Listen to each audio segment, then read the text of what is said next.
isipokuwa kwenye utesi huo wajadili vitu vingapi? Vitatu.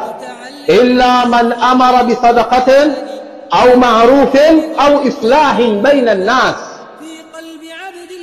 Iwe utesi huo umeambatana ndani yake kuamrisha watu watoe sadaqa, utesi huo umeambatana ndani yake kuamrisha watu wafanye mema na wajiepushe na mabaya, utesi huo umeambatana ndani yake na kuamrisha kusuluhisha baina ya watu, sio utesi huo uwe ni sababu ya kwenda kuleta khilafu baina ya watu.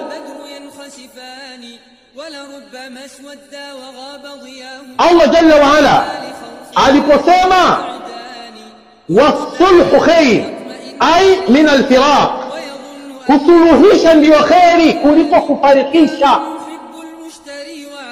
Itakavyokuwa suluhu haiachi watu katika mambo mabaya, kwa vyovyote wavyo sulhu haileti isipokuwa khairi.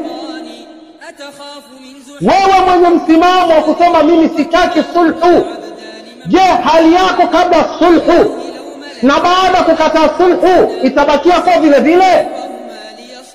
Yawezekana unakataa sulhu kwa sababu ya mabavu uliokuwa nayo, yawezekana unakataa kusuluhisha kwa sababu ya unyonge uliokuwa nao. Je, kwa unyonge uliokuwa nao kwa kukataa sulhu, itakuwa kukataa kwako sulhu kumeondosha unyonge wako? Kwa sababu ya ule ubabe uliokuwa nao, kwa sababu ikitokea kwa sababu ni unakataa sulhu kwa sababu ubabe uliokuwa nao, je, ubabe wako unaongezeka baada ya kukataa sulhu?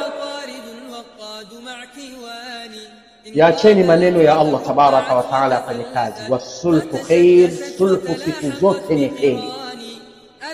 Al-Imam Abu Ja'far at-Tabari rahmatullahi ta'ala alayhi, katika kauli ya Allah tabaraka wa taala, la khaira fi kathirin min najwahum illa man amara bisadaqatin au ma'rufin au islahin baina an-nas.